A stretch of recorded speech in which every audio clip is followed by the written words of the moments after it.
அண்மை செய்தியாக பார்த்திருக்கிறோம். திண்டிவனம் மாவட்டம் கூட்டேரிப்பட்டியில் மறியல் போராட்டத்தில் ஈடுபட முயன்றவர்கள் கைது செய்யப்பட்டிருக்கிறார்கள். 2000 ரூபாய் நிவாரணம் கோரி மறியல் போராட்டத்தில் ஈடுபட முயன்றவர்கள் கைது செய்யப்பட்டிருக்கிறார்கள். இது தொடர்பான மேலும் விவரங்களை வழங்குகிறார் செய்தியாளர் கலிப்துல்லா. வணக்கம், விவரங்களை வழங்கலாம். வணக்கம்.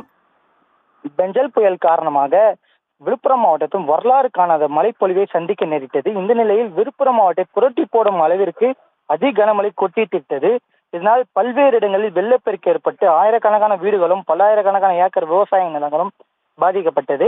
இந்த நிலையில் வெள்ளத்தால் பாதிக்கப்பட்ட வீடுகளில் வசித்து வரும் குடும்ப அட்டைதாரர்களுக்கு தலா 2000 ரூபாய் நிவாரண உதவி வழங்கப்படும் என தமிழக அரசு அறிவித்திருந்தது. அதன்படி குடும்ப அட்டைதாரர்களுக்கு டோக்கன் விநியோகம் செய்யப்பட்டு அந்தந்த நியாய கடைகள் மூலம் 2000 ரூபாய்கள் வெள்ள நிவாரண நிதி பொதுமக்களுக்கு வழங்கும் பணி தற்போது நடைபெற்று வருகிறது. இந்த நிலையில் பல்வேறு மாவட்டங்களில் 2000 ரூபாய் தரப்படவில்லை. இந்த நிலையில் விழுப்புரம் மாவட்டம் திண்டிவனத்தில் மட்டும் 2000 ரூபாய் கொடுக்கப்பட்டது. அதனை சுற்றியுள்ள பல்வேறு கிராமங்களில் 2000 ரூபாய் தரவில்லை.